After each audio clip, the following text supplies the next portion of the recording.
اختیاری معاملات میں لوگ بحثیں کرتے ہیں اور تنقیدیں بھی کرتے ہیں ایک دوسرے پر، لوگوں میں اختلاف کا باعث بن گئی وہ تکبیر کے موقع پر رفع یدین ہے۔ اس پر کوئی جھگڑا کرنے کی ضرورت نہیں ہے۔ تو نماز کے معاملے میں جو بڑی غلطی لوگوں سے ہوئی ہے وہ یہ ہے کہ اذکار میں بھی آگے آپ دیکھیں گے کہ بہت سی چیزیں اختیاری ہیں، وہ بندوں پر چھوڑ دی ہیں، وہ چاہیں تو کریں چاہیں تو نہ کریں۔ سلامتی ہے ان آنکھوں پہ جو ہدایت پہ نظریں جمائے بیٹھی ہیں، ان کانوں پہ جو ذکر خیر کے منتظر رہتے ہیں، اور ان قدموں پہ جو ہدایت کی راہ پہ گامزن ہیں۔ بسم اللہ الرحمن الرحیم۔ وعن ابن عمر ان رسول اللہ صلی اللہ علیہ وسلم کان یرفع یدیہ حذو منکبیہ اذ افتتح الصلاۃ وَإِذَا كَبَّرَ لِلرُّكُوعِ وَإِذَا رَفَعَ رَأْسَهُ مِنَ الرُّكُوعِ رَفَعَهُمَا كَذَلِكَ وَقَالَ سَمِعَ اللَّهُ لِمَنْ حَمِدَهُ رَبَّنَا لَكَ الْحَمْدُ وَكَانَ لَا يَفْعَلُ ذَلِكَ فِي السُّجُودِ۔ اس سے پہلے جو نماز کے معاملے میں روایتیں نقل ہوئی ہیں ان سب میں ہم نے دیکھا کہ رسول اللہ کے دنیا سے رخصت ہونے کے بعد صحابہ ایمان لانے والوں کو یہ بتا رہے ہیں کہ رسالت مآب اس طرح نماز پڑھتے تھے۔ ظاہر ہے کہ اس سے مقصود یہی ہے کہ کوئی غلطی نہ ہو، جیسے ہم اپنے بچوں کو سکھاتے ہیں، اپنی اگلی نسلوں کو تعلیم دیتے ہیں، اسی طرح ان کی بھی یہ ذمہ داری تھی کہ جو دین انہیں اللہ کے پیغمبر سے ملا ہے اس کو آگے پہنچائیں۔ ان روایات کو کچھ آپ نے سن لیا، کچھ آگے دیکھیں گے، بالکل واضح ہو جائے گا کہ ان میں کسی جگہ نماز کا ابتدائی حکم بیان نہیں ہوا۔ نماز پہلے سے موجود ہے، وہ پڑھی جا رہی ہے، رسول اللہ پڑھتے رہے، پڑھاتے رہے۔ اب جو لوگ ایمان لا رہے ہیں وہ بڑی تعداد میں ہے، ان لوگوں کو یہ بتایا جا رہا ہے کہ اللہ کے پیغمبر کی نماز یہ ہوتی تھی۔ اس میں دونوں چیزیں زیر بحث ہیں۔ لوگوں کو یہ بھی معلوم ہو جائے کہ آپ نے کیا نماز جاری کی، وہ کم و بیش لوگوں نے جان لی تھی، یعنی ان کو معلوم تھا کہ اس طرح جیسے کسی بھی آدمی کو آپ مسجد میں لے جائیں یا وہ کسی کو نماز پڑھتے دیکھ لیں تو معلوم ہو جاتا ہے، لیکن بعض چیزوں کی طرف توجہ نہیں ہوتی، یعنی ان میں بے احتیاطی ہوتی ہے تو وہ توجہ دلا رہے ہیں۔ اس میں یہ پچھلی روایتوں میں زیر بحث جو چیزیں رہی ہیں اس میں نے عرض کر دیا تھا کہ ایک بڑی چیز جو ہمارے ہاں لوگوں میں اختلاف کا باعث بن گئی وہ تکبیر کے موقع پر رفع یدین ہے، یعنی جب ہم اللہ اکبر کہتے ہیں، ظاہر ہے نماز میں ابتدا میں بھی کہتے ہیں، رکوع میں جاتے ہوئے بھی کہتے ہیں، اٹھتے ہوئے بھی کہتے ہیں، ہر خفض و رفع پر کہتے ہیں۔ اسی طرح سے عیدین کی نماز میں زائد تکبیریں ہوتی ہیں، جنازے میں بھی ایسے ہی ہوتا ہے۔ تو میں نے یہ عرض کیا تھا کہ رسالت مآب صلی اللہ علیہ وسلم نے اس میں جو سنت قائم کی ہے وہ یہ ہے کہ پہلی تکبیر میں تو تکبیر بھی کہی جائے گی، ہاتھ بھی اٹھائے جائیں گے، وہ لازم ہے، اس کو تکبیر تحریمہ کہا جاتا ہے، سب مسلمان اس سے واقف ہیں۔ لیکن اس کے بعد جب ہم مثال کے طور پر رکوع میں جاتے ہیں، اٹھتے ہیں، سجدے میں جاتے ہیں، تو ہر موقع پر جب اللہ اکبر کہا جاتا ہے، اسی طرح عیدین میں، اسی طرح کسی اور موقع پر تو ہاتھ اٹھائے بھی جا سکتے ہیں اور نہ اٹھائیں تو اس میں بھی کوئی حرج نہیں، یعنی رفع یدین کے معاملے کو رسول اللہ نے اختیاری بنا دیا۔ تو نماز کے معاملے میں جو بڑی غلطی لوگوں سے ہوئی ہے وہ یہ ہے کہ اذکار میں بھی آگے آپ دیکھیں گے کہ بہت سی چیزیں اختیاری ہیں، وہ بندوں پر چھوڑ دی ہیں، وہ چاہیں تو کریں چاہیں تو نہ کریں۔ اسی طریقے سے اعمال میں بھی کچھ چیزیں اختیاری ہیں، ان میں ایک چیز یہ ہے۔ دوسری یہ ہاتھ باندھنا ہے، یعنی اللہ کے سامنے کھڑے ہونا ہے۔ کھڑے ہونا ہے تو ادب اور احترام کے ساتھ کھڑے ہونا ہے، اس کی تاکید قرآن نے بھی کر دی اور یہ بتا دیا کہ قنوت کے ساتھ، عاجزی کے ساتھ کھڑے ہو۔ اب اس میں ہاتھ چھوڑ دیے جائیں یا جس طرح ہم کسی بزرگ کے سامنے، کسی بڑی ہستی کے سامنے کھڑے ہوتے ہیں تو ہاتھ باندھ لیتے ہیں، باندھ لیے جائیں،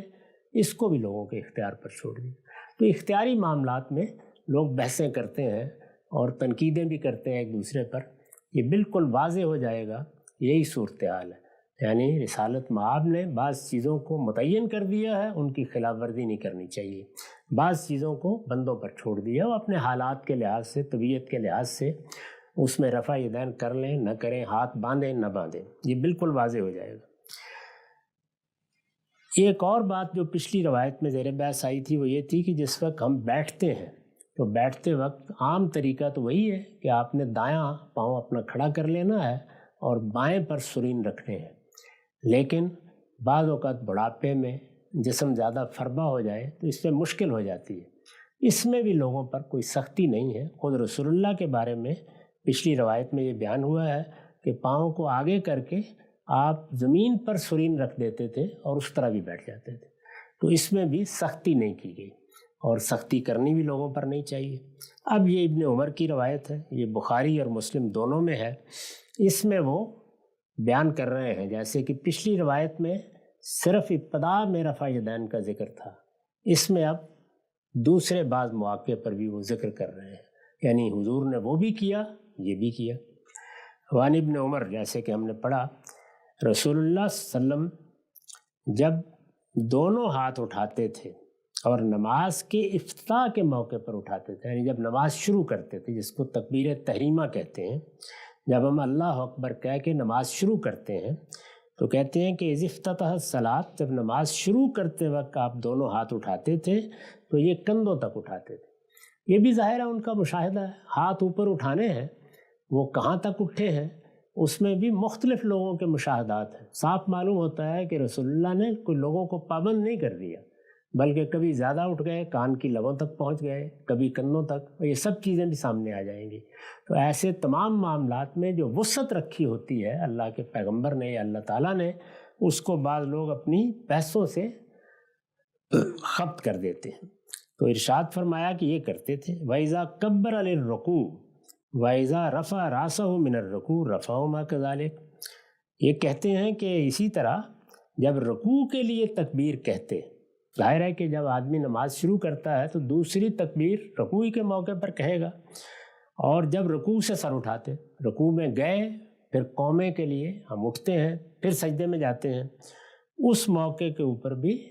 رفع یدین کرتے تھے۔ یہ اپنا ایک مشاہدہ بیان کر رہے ہیں۔ اور سمع اللہ لمن حمدہ کہتے تھے، ربنا لک الحمد کہتے تھے، اور یہ فرماتے ہیں کہ انہوں نے آپ کو سجدے سے اٹھتے ہوئے یا سجدے میں جاتے ہوئے